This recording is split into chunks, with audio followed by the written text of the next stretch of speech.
अपना जो है वक्तव्य प्रारंभ करिए।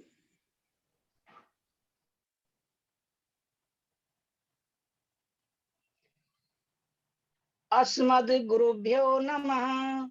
अस्मत् परम गुरुभ्यो नमः। अस्मत् सर्व गुरुभ्यो नमः। श्री राधा कृष्णाभ्यां नमः। श्रीमते रामनाथाय नमः।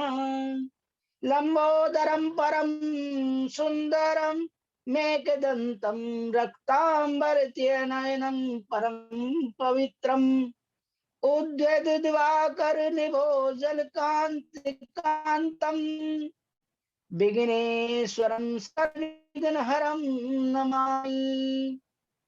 शरीरं स्वरूपं ततो वकलत्रं यशश्चार चित्रं धनं मेरुतुल्यं मनश्चैव न लग्न श्री गुरुरंगपद्ये ततः किं ततः किं ततः किं ततः किं नारायणं नमस्कृत्यं नरं चैव नरोत्तमं देवीं सरस्वतीं व्यासं ततो जयमुदीरयेत्।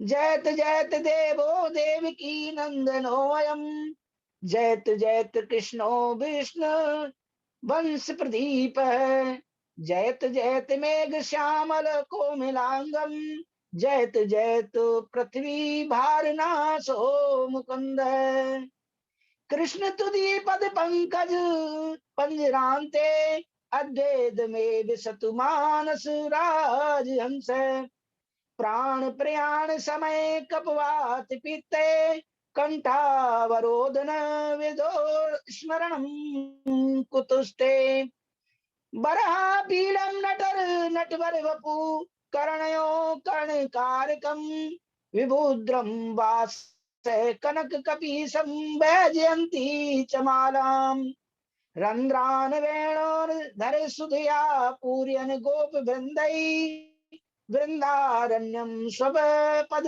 रमणं प्रावसद गीत कीर्तम करारविंदेन पदारविंदम मुखारविंदे विनिवेशयन्तम् वटस्य पत्रस्य पुटे शयानं बालं मुकन्दं मनसा स्मरामि अंजनानंदनं वीरं जानकी शोकनाशनं कपीशमक्षहन्तारं वन्दे लंका भयंकरम् मूकं करोति वाचालं पंगुलंघयतेग्रं यत्कृपातमं वन्दे परमानंद माधवम् भक्ति भक्ति भगवंत गुरु चतुर नाम वप एक इनके पद वंदन किए नाशत विघ्न अनेक देयम सदा परिवग्न भीष्ट देवहम तीर्थास्पदम शिव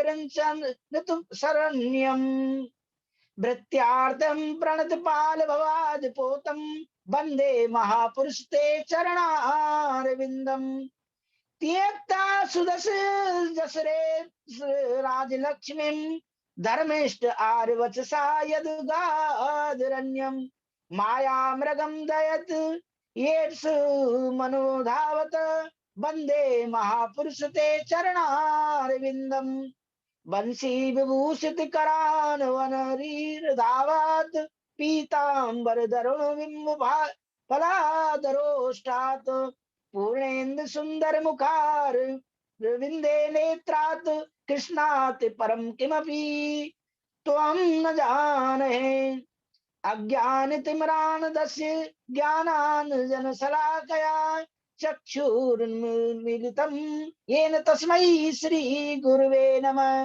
जय जय श्री राधा रमण जय जय नवल किशोर जय गोपी चित चोर प्रभु जय जय माखन चोर वृंदावन के वृक्ष को मरम न जाने कोई डाल डाल और पात पात श्री राधे राधे हो वृंदावन सो बन नहीं नंद गाम सो गाम बंसी बट सो बट नहीं कृष्ण नाम सो नाम राधा मेरी स्वामिनी में राधे को दास जन्म जन्म मोह दीजियो सो वृंदावन सोवास। प्रेम सरोवर प्रेम को भरो रहे दिन रैन। जहाँ श्री राधा पग धरे श्याम धरो दो नैन। वृंदावन के वृक्ष को मरम न जाने कोई। डाल डाल और पात पात श्री राधे राधे होय। मेरी भव बाधा हरो राधा नागर सोय। जातन की छाई परे श्याम हरित मन होय। बोलिए वृंदावन बांके बिहारी लाल की जय। गुरुदेव भगवान की जय। भक्त वांछा कल्पतरु दीनबंधु दीनानाथ जगतपति अखिलेश्वर योगी राज श्री भगवान बाल कृष्ण लाल की वांगमयी प्रतिमूर्ति शब्दमय प्रतिमूर्ति श्रीमद् भागवत महापुराण के चरणों में मेरा कोटि कोटि प्रणाम। श्री मेरे परम आराध्य राधा सर्वेश्वर भगवान अनंत कोटि ब्रह्मांड नायक अचिंत कल्याण गुणगान निधान सर्वेश्वर सर्वादि अकारण करुणावर्णालय अकारण करुणा कारक सकल जन कल्प साकारक परात्पर परम ब्रह्म अनंत कोटि कंतर धर्म दलन परट्यान निर्गुण निराकार सगुण साकार जगदेव बंधु सिंधु सच्चिदानंद घन परमात्मा श्री कृष्ण एवं श्री राधा रानी जी के युगल चरण अरविंदों में दास का बारंबार प्रणाम। पूज्य गुरुदेव भगवान पूज्य माता जी के चरणों में प्रणाम। गौ माता भारत माता 33 करोड़ देवताओं को कोटि कोटि प्रणाम। ग्राम देवता स्थान देवता वास्तु देवता एवं समस्त देवी देवताओं के चरणों में कोटि कोटि प्रणाम करते हुए श्रीमद् भागवत कथा श्री हरि चर्चा के परम रसिक श्रोता ज्ञानी नाम अग्रण्यम अनंत बलवंत श्री हनुमान जी सरकार के चरणों में प्रार्थना उनसे आग्रह की कथा स्थल में आकर उपस्थित हो अग्रिम पंक्ति में बैठकर श्रीमद् भागवत कथा रूपी रस का पान करें। स्थान देवता ग्राम देवता आए और अपनी कृपा वर्षाएं। जूम ऐप के माध्यम से जुड़े उपस्थित जिनका चरित्र सती सीता अनसुईया के समान है ऐसी पूज्य भक्तिमयी मात्र शक्ति और यत्र तत्र से जुड़े विद्वान जन भगनी एवं बांधव व समस्त श्रद्धालु भक्तों के हृदय में विराजित अनंत कोटि ब्रह्मांड नायक सच्चिदानंद भगवान के चरणों में प्रणाम करते हुए आइए हम सभी श्रीमद् भागवत कथा ज्ञान यज्ञ रूपी गंगा के श्रवण करें और अपनी आत्मा को पवित्र करें। जीवात्मा मन क्रम वचन 3 प्रकार से मनसा वाचा क्रमणा 3 प्रकार से पाप करता है। पहले भगवत नाम संकीर्तन करें और फिर गुणगान करें। सीताराम बोलो राधे श्याम बोलो मन मेरे। सीताराम बोलो राधे श्याम बोलो मन मेरे। सीताराम बोलो राधे श्याम बोलो मन मेरे। कट जाएंगे संकट तेरे श्याम तो मिल जाएंगे मन मेरे।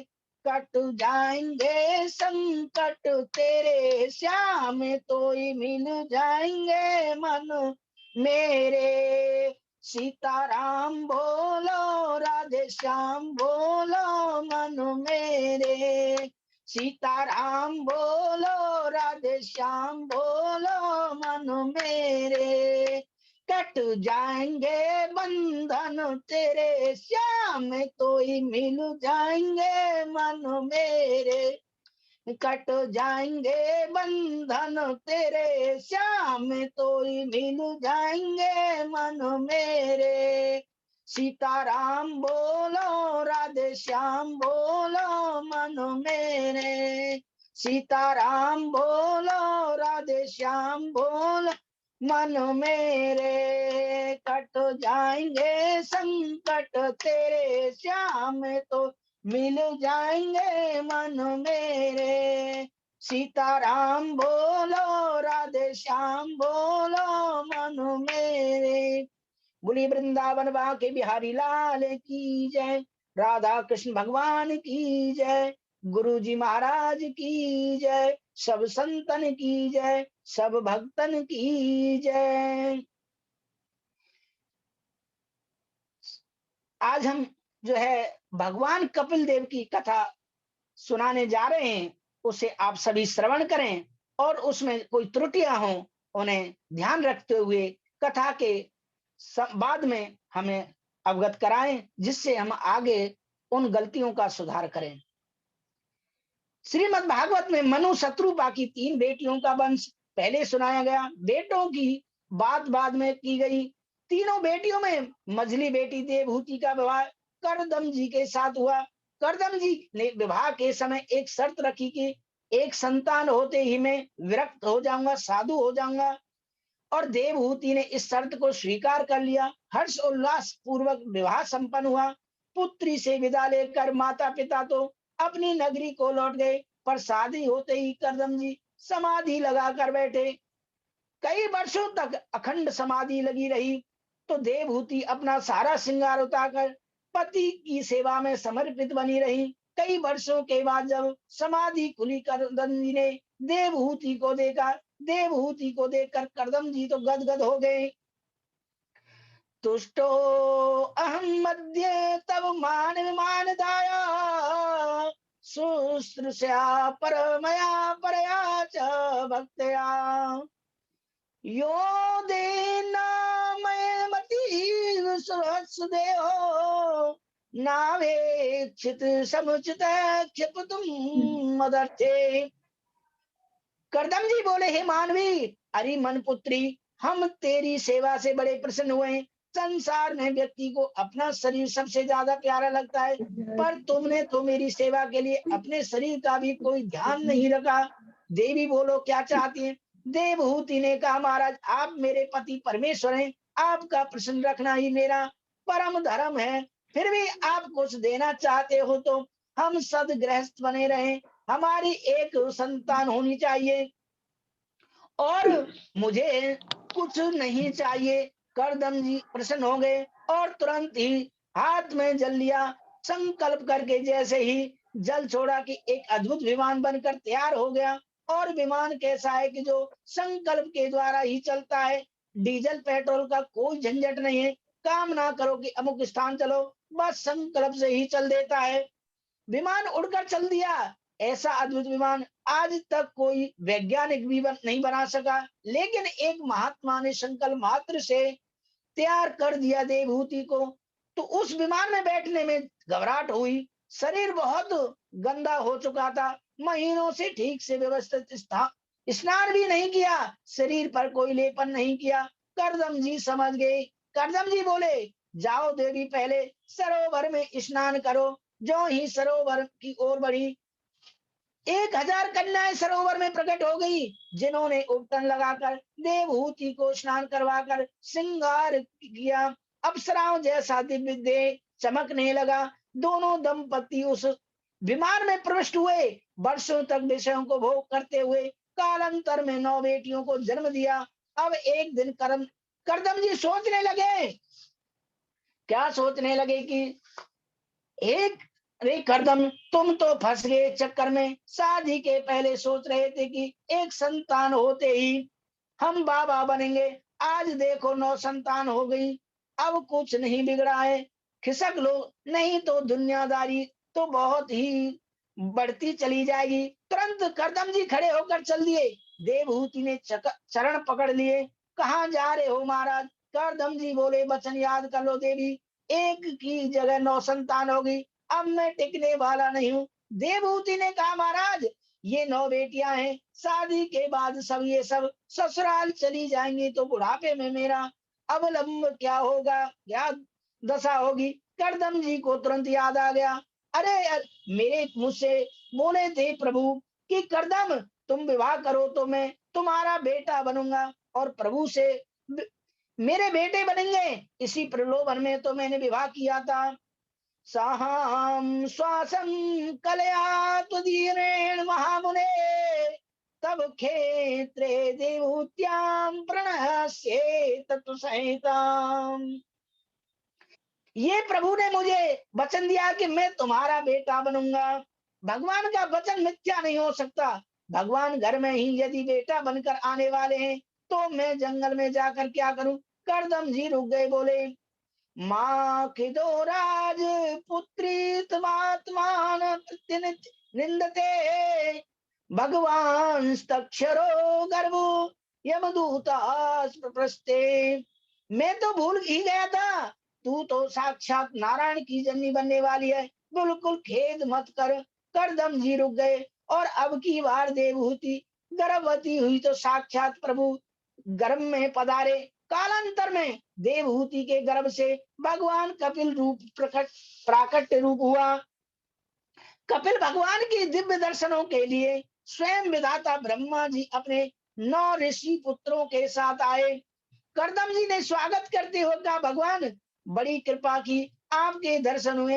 एक निवेदन करता हूँ कि मेरे घर 9 बेटियां हैं, आपके साथ 9 ऋषि आए हैं, बढ़िया जोड़ा बन जाएगा, ना आपको भटकना पड़ेगा, ना मुझे ब्रह्मा जी प्रसन्न हो गए। ब्रह्मा जी तो सृष्टि के विस्तार के लिए वैसे ही तैयार थे। तुरंत 9 बेटियों का विवाह ऋषि पुत्रों से कर दिया। कला देवी का विवाह मरीचि से, अनुसुईया का विवाह अत्रि से, अरुंधति का विवाह वशिष्ठ से किया, ख्याति का विवाह भृगु जी से किया, शांति का विवाह अथर्वण से किया, क्रिया का विवाह क्रतु से और हविभूर्व का विवाह पुलुष्ट ऋषि से किया। 9 बेटियों का विवाह करके करदम जी ने विदा किया। जब बेटियां ससुराल चली गई तो करदम जी बोले, देवी बेटियों का दायित्व पूरा हो गया, ससुराल चली गई, बेटा भी हो गया, अब मेरे सारे दायित्व पूरे हो गए, इसलिए अपने राम तो बस चलते हैं।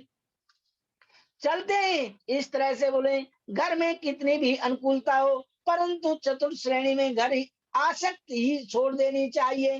परंतु परिवार के लोग डांटे फटकारे भागे तो क्या भागे, अनुकूलता में ही विरक्ति हो, वह सब सच्चा वैराग्य है। परिस्थिति का वैराग्य ज्यादा टिकाऊ नहीं होता है। करदम जी की अनुकूलता को देखिए कि जिसकी देवहूति जैसी पत्नी, बेटियां अनसुईया जैसी, दामाद भृगु वशिष्ठ आदि जैसे पुत्र, कपिल जैसा, किसी मामले में कोई कमी नहीं, रहने के लिए सुविधा में कोई कमी नहीं, खाने पीने में कोई कमी नहीं। पुत्र कपिल जैसा, किसी मामले में कोई कमी नहीं, रहने के लिए सुविधाओं में कोई कमी नहीं, खाने पीने में कोई कमी नहीं, ऐसा भी कोई बात नहीं।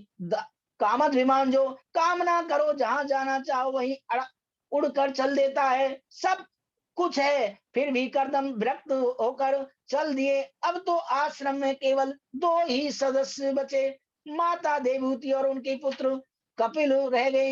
एक दिन देवहूति माँ अपने पुत्र के पास आई और बोली, बेटा, क्या बोली, निर्विन्नाम नितराम भूमिन सदिन्द्रिय तृष्णात् येन संभाव्यमानेन प्रपन्नादम तबो तमहे प्रभो।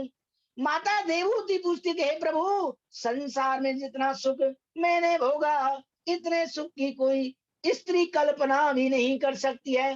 भोगना तो दूर रहा, हर प्रकार की अनुकूलता, हर प्रकार का वैभव, मायके में मैं राजकुमारी बनकर ठाट बाट से रही, ससुराल में भी करदम जैसे परम योगी संत पति मिले, कामद विमान में दिव्य भोगों का सेवन किया। परंतु इतना सब पाने के बाद भी मेरी आत्मा अतृप्त है, मेरा मन अभी भी असंतुष्ट है। बेटा, आज मैं तुझे केवल अपना बेटा नहीं समझ रही, सुना है कि तू साक्षात भगवान है, ब्रह्म ज्ञान संपन्न है। मैं चाहती हूँ कि अपने ज्ञान का खड्ग उठाकर मेरे अज्ञान के वृक्ष को जड़ सहित नष्ट कर दो। मैं तुम्हारी शरण में हूँ। तमं त्वा गताहं शरणं शरण्यं स्वभृत्य संसार तरो कुठारम जिज्ञासयां प्रकृते पुरुषस्य नमामि सधर्म विदाम वरिष्ठम। कपिल भगवान ने 8 अध्यायों में बड़ा ही अद्भुत सांख्य योग का उपदेश दिया। इन 8 अध्यायों को कपिल अष्टाई भी कहते हैं। कपिल भगवान कहते हैं कि माँ, संसार में चाहे जितने विषय जीव को प्राप्त हो जाएं, कितना भी विषयों को भोग कर वे वास्तविक तृप्ति उसे नहीं मिल सकती। इंद्रियों का तर्पण है विषय, आत्मा तो अतृप्त रह जाती है और विषय तो स्वयं अपूर्ण है। उन्हें पाकर हम पूर्ण कैसे हो जाएंगे? जीवन में परिपूर्णता तो तभी आएगी जब परिपूर्ण से जुड़ेंगे, और परिपूर्ण तो केवल भगवान ही है, प्रभु ही है। पूर्णमद पूर्णमिदं पूर्णात् पूर्णमुदच्यते पूर्णस्य पूर्णमादाय पूर्णमेवावशिष्यते। उस परिपूर्ण प्रभु के पाद पद्मों को पाए बिना जीवन में परिपूर्णता का आनंद आ ही नहीं सकता। अपने मन को जगत से हटाकर जगदीश्वर में लगाओ, ये मन बंधन मुक्ति का कारण है। माता जी, चाबी एक ही होती है। जिस चाबी से हमने ताला बंद किया वही चाबी ताले को खोलेगी भी, और मोड़ने का अंतर है। इधर मोड़ दिया तो ताला बंद और उधर मोड़ दिया तो ताला खुल जाएगा। मन को हमने संसार की तरफ मोड़ दिया तो ये संसार में बांधने लगा, और अब इसी मन को हमने माधव भगवान के चरणों में की तरफ मोड़ दिया तो यही मन तुम्हारी मुक्ति का हेतु बन जाएगा। देवहूति प्रसन्न हो गई। और बेटा, मन में कैसा मोड़ जाए? कपिल जी कहते हैं माँ उसका सबसे सरल साधन है संतों का संग। बिन सत्संग न हो विवेका। बिना संतों के विवेक नहीं होता। जिनका मन उसमें लगा हुआ है, ऐसे रसिक संतों को तुम संग करो।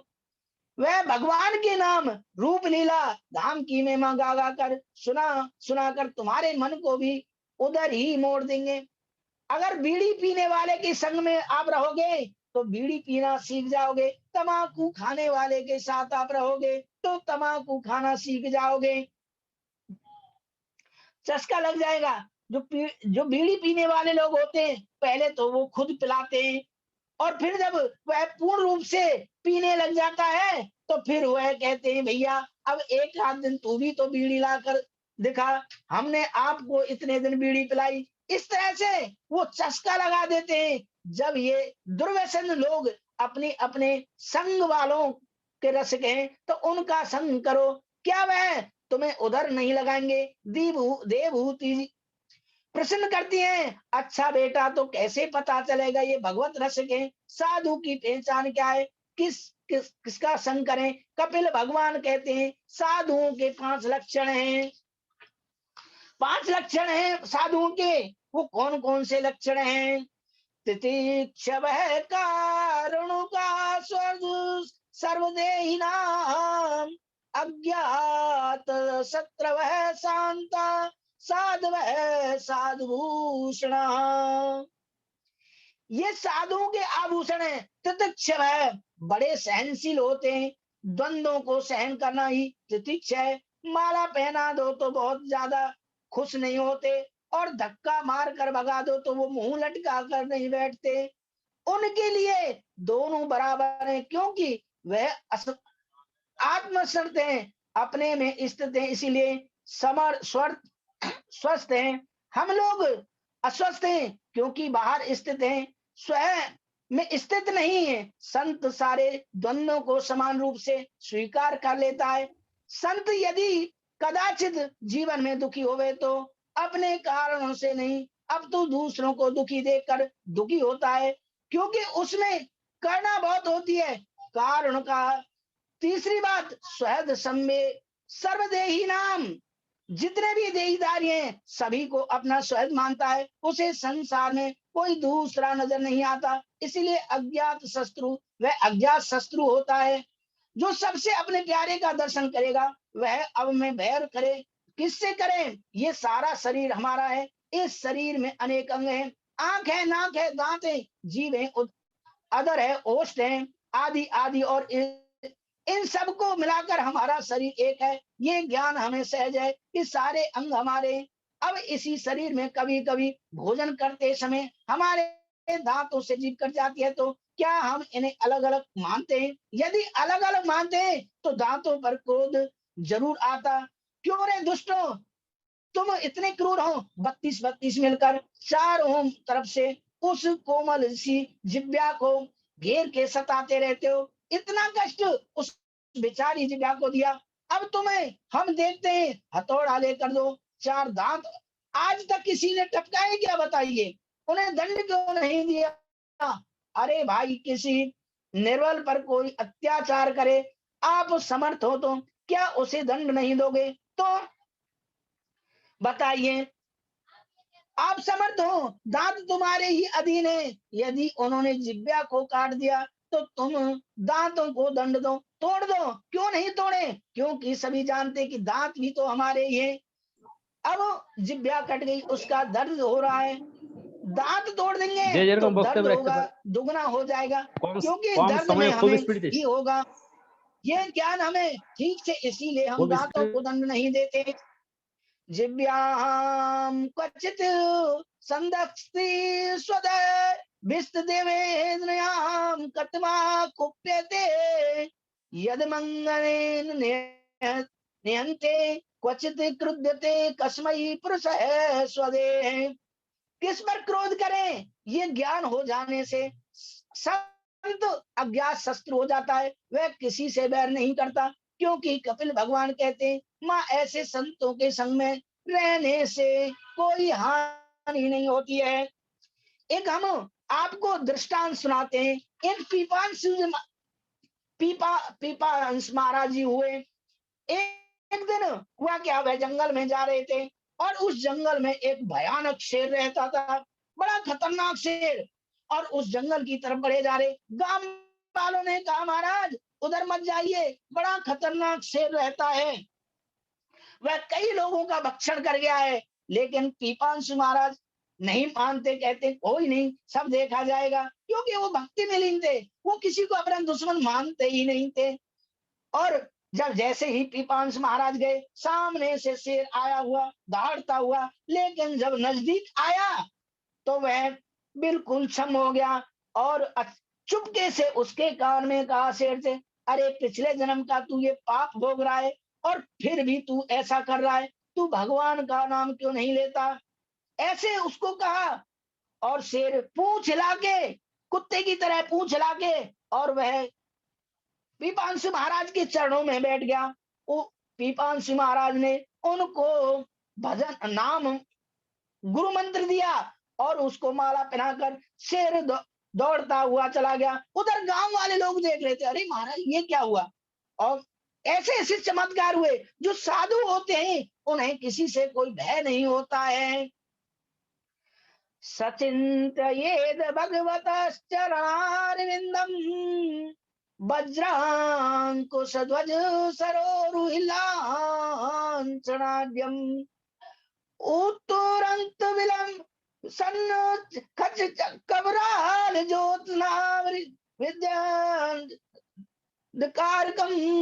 भगवान के श्री चरण कैसे ऊपर को उभरे हुए, भगवान को लाल लाल तलवे हैं, उन तलवों में बढ़िया बढ़िया चिन्ह बने हुए हैं, वज्र अंकुश ध्वजा और आदि सब चिन्ह हैं। उनका भगवान के पद्मों में ध्यान करना चाहिए।